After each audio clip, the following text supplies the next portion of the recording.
J'ai vu de petits faisceaux de lumière bleue, rose et vert, traverser cette obscurité vers la grande lumière. Ce sont les prières humaines, m'a-t-on expliqué. Lorsqu'elles atteignaient la lumière, elles étaient absorbées avec amour, puis des traînées blanches s'en échappaient, et elles étaient les réponses. Je ne voulais rien d'autre que de rester là, observer et ressentir cette harmonie parfaite.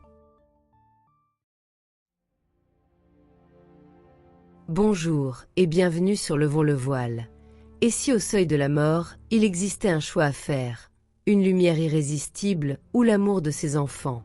Aujourd'hui, découvrez le témoignage bouleversant d'une femme revenue de l'au-delà.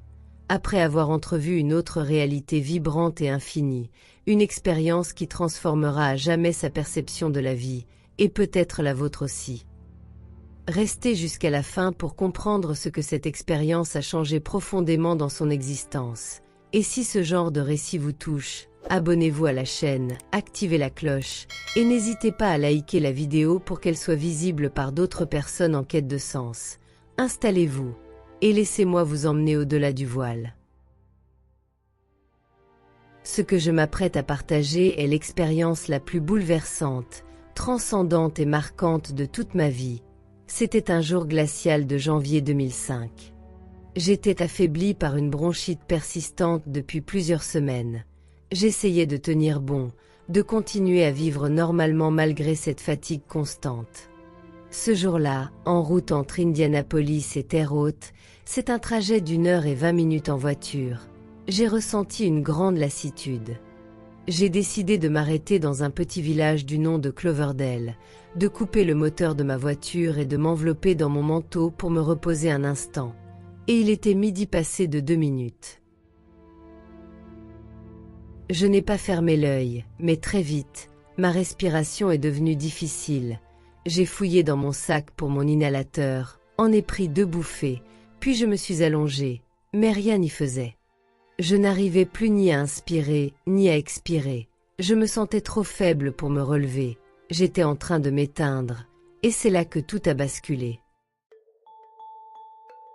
Soudain, j'ai senti que je n'étais plus dans mon corps. Je n'utilisais pas mes yeux, mais j'étais consciente qu'il y avait un corps allongé là en train de s'éteindre, et que ce corps était le mien. Mais étrangement cela m'était égal, car ce détachement total a précédé ce que je ne peux appeler autrement qu'un voyage. Je me suis retrouvée dans un tunnel, fait de blocs de briques translucides aux reflets dorés, et ce tunnel semblait presque vivant. Il ondulait légèrement et tournait lentement sur lui-même.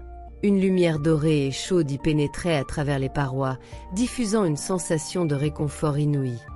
Je marchais prudemment dans ce tunnel, faisant vraiment attention où je mettais les pieds, observant les détails, jusqu'à apercevoir une grande porte bleue, majestueuse et ornée. Et dès l'instant où j'ai décidé de m'en approcher, j'y étais. Je voulais l'ouvrir, mais elle restait fermée. Puis sans prévenir, des informations ont commencé à m'être transmises, sans mots, sans voix, mais avec une clarté absolue. On me disait que si j'ouvrais cette porte, un choix m'attendait, un choix profond, difficile. Et quand elle s'est finalement ouverte, j'ai été submergée. Devant moi s'étendait un univers infini. Une galaxie entière brillait au loin, dominée par une lumière centrale, éclatante, immense. Elle émettait un amour si pur que je me sentais irrésistiblement attirée. Mais juste en dessous de moi, il y avait une étendue de ténèbres. De cette obscurité montaient des gémissements, des souffrances humaines, presque palpables. Et j'ai su sans qu'on me le dise, que ces âmes ne tournaient pas leur regard vers la lumière. Pourtant, il leur suffisait de le faire pour être libérés. J'ai vu de petits faisceaux de lumière bleue, rose et vert, traverser cette obscurité vers la grande lumière. Ce sont les prières humaines, m'a-t-on expliqué. Lorsqu'elles atteignaient la lumière, elles étaient absorbées avec amour, puis des traînées blanches s'en échappaient, et elles étaient les réponses. Je ne voulais rien d'autre que de rester là, observer et ressentir cette harmonie parfaite. Et puis la lumière a pris la forme d'une vague bleue, comme un océan céleste, et en son centre, il y avait Jésus. Il ressemblait trait pour trait à l'image de mon enfance, celle de l'école du dimanche. Mais j'ai compris à cet instant qu'il n'apparaît pas à tous sous la même forme. Dieu se présente selon ce que notre cœur est capable de reconnaître, et la vague bleue m'a enveloppé d'un amour indescriptible, plus fort que tout. L'amour jaillissait de lui, pas au sens figuré, mais comme une véritable énergie qui m'envahissait comme de l'eau chaude. Je me sentais comblée, vue et reconnue. Des voix que je n'entendais pas avec mes oreilles m'ont alors parlé. Elles m'ont dit que je devais choisir, rester ou retourner. J'ai alors pensé à mes enfants, à leur douleur, à notre pauvreté, à l'abandon que nous avions subi. Mon mari nous avait quittés 1 an auparavant, et je savais que la vie avait été dure pour eux. J'ai su immédiatement que je ne pouvais les laisser seuls, et dès que cette décision a été prise, je suis revenue. J'ai eu l'impression de faire une chute de 10 mètres et de m'écraser sur du béton. Je me suis écrasée contre mon corps dans une douleur aveuglante. Ma poitrine s'est contractée, mes membres étaient gelés, ma peau était comme de la glace, j'entendais les halètements saccadés de ma propre respiration qui tentait de revenir. J'ai entraîné mes poumons à inspirer et expirer lentement. Le rythme est revenu, mon cœur a recommencé à battre, et j'étais de retour. Le froid était insupportable. La température extérieure était d'environ -6 degrés Celsius, et je me sentais aussi gelée que l'air. L'horloge indiquait maintenant qu'il était midi passé de 40 minutes, et il m'a fallu près d'1 heure pour réchauffer mon corps et la voiture avant de pouvoir bouger. J'étais de retour, brisée physiquement, mais éveillée d'une manière totalement nouvelle. Ma respiration était fragile, mais j'ai finalement trouvé la force de rentrer chez moi. Ma vie, derrière le voile. Depuis ce jour, ma vision du monde a complètement changé. Avant mon expérience de mort imminente, j'étais spirituelle, mais tiède. J'avais cessé d'aller à l'église 1 an auparavant. Mais après cette expérience, j'ai compris quelque chose de profond. Le chemin qui mène à la lumière ne se limite pas à une seule religion ou tradition. Il existe de nombreux chemins, de nombreuses voies sincères. Et après des années de recherche philosophique, je suis finalement retournée à mon église, non par obligation, mais parce que j'ai réalisé que c'était simplement une voie, ma voie, vers la lumière. Mon cœur a également changé.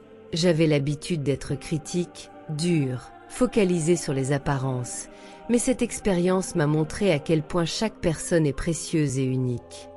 J'ai mis fin à des relations toxiques, j'ai divorcé de l'homme qui ne soutenait pas mon âme, et j'ai commencé à rechercher des amis qui s'intéressaient à des choses plus profondes, comme la compassion, le service, la vérité. Je me concentre désormais sur ceux qui sont en deuil, ceux qui vivent dans la pauvreté, ceux qui sont emprisonnés ou malades. Je ne perds pas de temps avec la superficialité ou le matérialisme, car la vie est trop courte et trop sacrée. Des choses étranges ont commencé à se produire après mon retour. Je pouvais dire quand quelqu'un mentait, et je le peux encore aujourd'hui. Le bruit de l'eau qui coule me semble musical, et les montres cessent de fonctionner à mon poignet. Je n'ai jamais demandé ces choses, elles sont simplement devenues une partie de moi. Je ne cherche pas à attirer l'attention ni à revendiquer des titres, je vis simplement avec, en silence. Quand j'ai essayé de partager mon histoire, cela m'a fait mal, car mes amis ne me croyaient pas. Ma famille me regardait avec scepticisme, et la seule personne qui me croyait était mon mari actuel.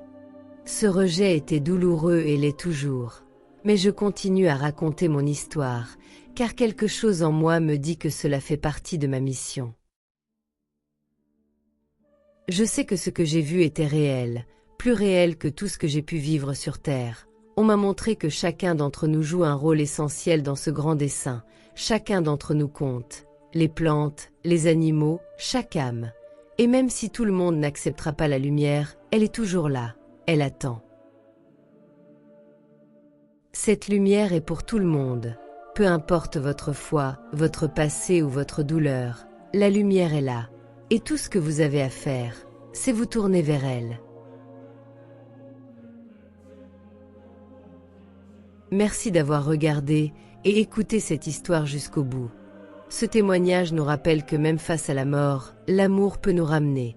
Si ce récit vous a touché, pensez à liker la vidéo, à vous abonner à la chaîne et à activer la cloche pour ne rien manquer.